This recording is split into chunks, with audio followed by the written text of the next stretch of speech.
Hello and welcome to the show Weekly Updates. You are listening to Digital India Podcast and this show is brought to you by Web Marketing Academy. I am your host Mansi from WMA and here are the updates for the week. The top headlines. This week seemed to be all about mergers and acquisitions. While Amazon bought Paytm a while ago, we saw Snapdeal buy FreeCharge and LinkedIn acquire Lynda.com. Moving on, we will speak about how e-retailers are fueling niche startups in India. The next story would be about Razorfish, one of the largest digital agency that is a part of the Paris-based Publicis Group, will continue to invest in India. Also learn how video advertising is catching up and how brands seem to be hopping on the bandwagon. We all know how important it is to know the demographics of our audience well. Today, we will move a step ahead and speak about how psychographics will soon score over demographics. We will also discuss the introduction of Facebook Messenger for business pages and the trending topic on social media right now, net neutrality. The first story of this week is Amazon buying Paytm, and that is stale news. Yes, we have some latest news. According to IndiaTimes.com, e-commerce marketplace Snapdeal has acquired online recharge platform FreeCharge for an estimated $400 million. That's about 2,400 crores. Making it one of the largest deals in the consumer internet space in India. The deal is said to be 30% in cash and 70% in stock. The transaction was done at a whopping $5 billion evaluation for Snapdeal.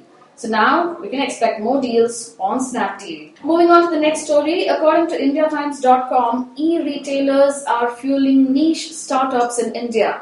According to IndiaTimes.com, e-retailers are fueling niche startups in India.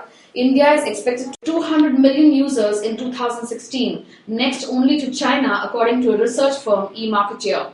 With e-commerce portals such as Myntra.com moving from their websites and being available on mobile apps only, this scenario has given rise to plenty of startups that want to complement the e-commerce portals. For example, nestled in the narrow lane in South Bangalore is a startup FindMeAShoe.com that has developed a virtual trial room for the feet to find an exact fit through selfies. With 3 pictures of your foot, the startup can assess the right fit with almost a 95% accuracy. Another company, WHODAT, has developed technology for shoppers to visualize home decor items in their homes, and Hyderabad-based Wazat Labs technology helps users search and shop for products photographed from their smartphones. Amazon has reportedly bought Pittsburgh-based Shoe Fitter, which has developed a 3D technology for digitally identifying the right shoe size. So, if you have an idea that is going to complement the e-commerce sites and your gut feel is it will work, then it's time to start working on the idea and make it into reality. Who knows when you will be bought over too. But one thing is for sure, every time you have chucked an idea, remember that someone else has or will take it up and make it work. Never get to a point where you're answering questions like what if. It's time to get your hands dirty and give it a try. Moving on to the next story, according to livemint.com, Razorfish will continue to invest in India. Johnny Starr, Senior VP Asia Pacific at Razorfish, a digital agency that is a part of Paris-based Publicis Group, during the Goa Fest is quoted to have said, "It's certainly an important market for us." Talking about India, we are focused on tech developments here. For instance, we bought a tech services company, Neve, in 2013. There will be continued investment in the Indian market from a tech point of view. However, I do also love to see more transformational work happen in the Indian market. Just like how we showcase global works to clients here, I'd love to see us showcase work done out of India to clients in the other market. So if you're an avid digital marketer and you're creative enough for it to result in bettering engagement levels on digital media, it's time for you to tweet about it to Johnny Starr or just blog about it. If you have strong opinions about engagement levels in the digital world, make it a point to leave a message about it on our FB page or tweet about it to us. Moving on to the next story, according to exchangeformedia.com, an article about trend setting describes video advertising as a high-growth medium to promote brand story. The article says ad campaigns promoting mobile internet for everyone are enough proof of the extensive reach mobile internet today has in India. Mobile TV platforms like Zenga TV and NextGTV speak of roughly 18 million monthly users with a staggering number of 225 million video views per month. So, If you're well versed or you're interested in developing content meant for video, it's time to make a foray into it. Also, if you have expertise specific to digital video content production, it's time to move into that field. Update your LinkedIn profile speaking about it at length. After all, if video advertising is catching up in the digital space, it's just a matter of time before every brand leaps into it, and a couple of million jobs are anyway being created. Moving on to the next story, according to Financial Express, psychographics will soon score over demographics, says Harish, a serial entrepreneur. He opines that for any brand, the power of social media is that I can get all my customers to speak good things about me. This in turn gets me more business.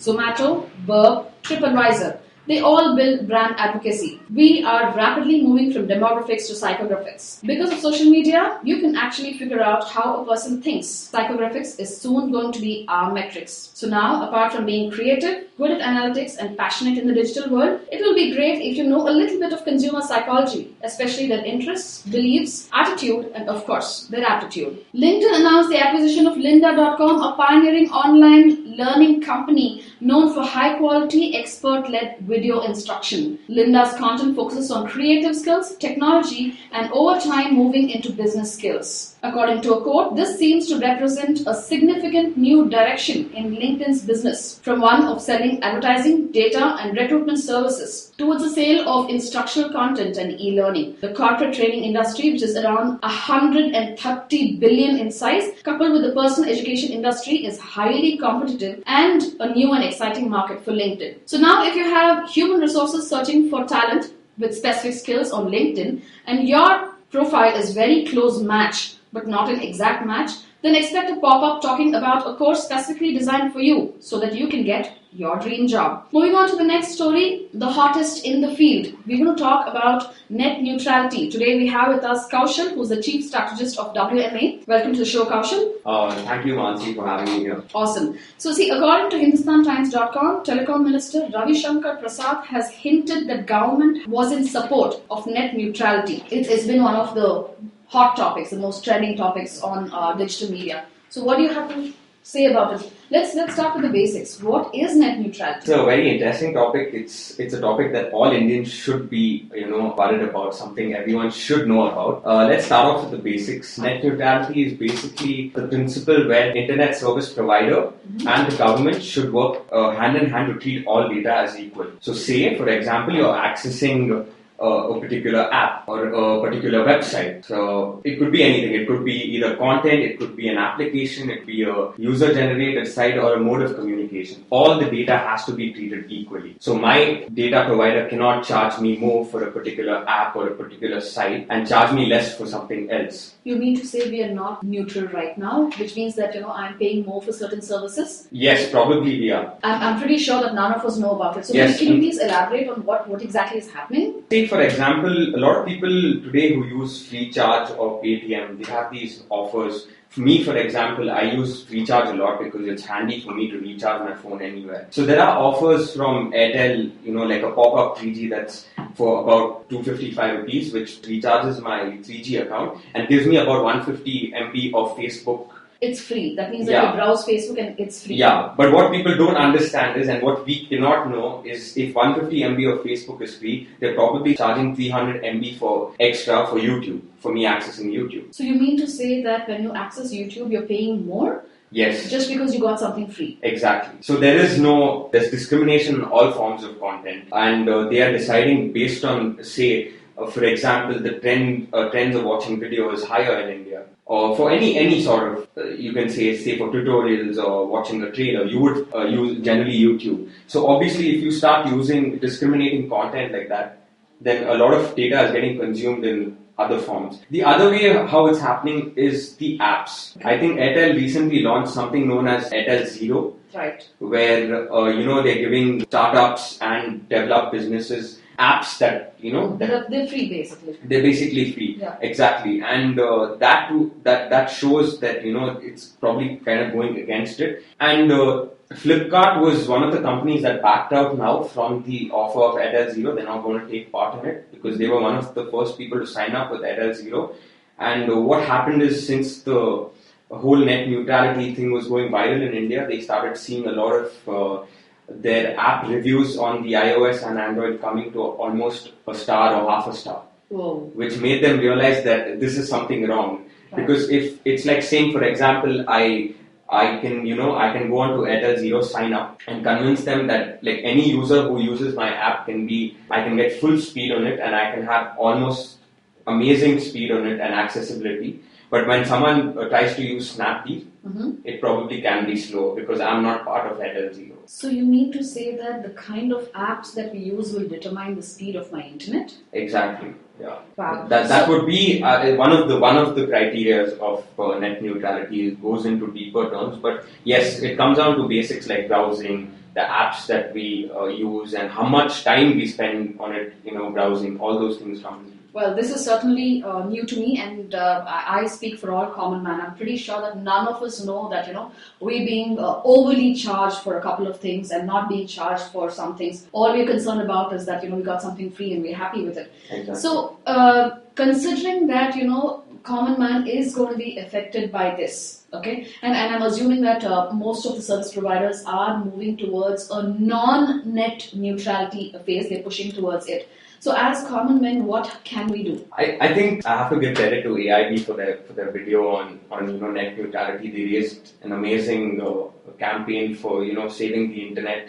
So if you want to do your bit, go to savetheinternet.org and sign the petition, because mid-May the petition goes out from the government and towards TRAI for Telecom Regulatory Authority of India for the petition to be passed. So make sure that we are not losing out on this opportunity. As a developing nation, we should make sure that we don't have discrimination of content. We all talk about how we're a developing nation, how the urban and the rural have to develop together. But if you have something like net neutrality, if we don't have net neutrality, then it's never going to develop. Countries like Netherlands, US, Canada have all got net neutrality, and the only way forward is to have it in India as well. So we should all, as much as possible, get hold of the petition. There's about a bunch of 20 questions that you have to answer, and you can send it towards. I think there are about 3 lakh people who have already signed the petition. So they've already signed it. So 3 lakh people already know about it. Yes, that happened with a time frame of just 48 hours. Fantastic. Well, of course, Telecom Minister Ravi Shankar Prasad has said that the final call will be taken by the second week of May. So we're hoping that a lot of people will sign up for that. Moving on to the next topic that we have, it's Facebook Messenger for business pages. Facebook recently launched Facebook Messenger. That means that as a page, I am able to converse with my fans in real time. Is that what it is all about? So what changes can we expect? I think we're going to see a major change, according to me. I mean, I don't know how fast the progress and the transition is going to be.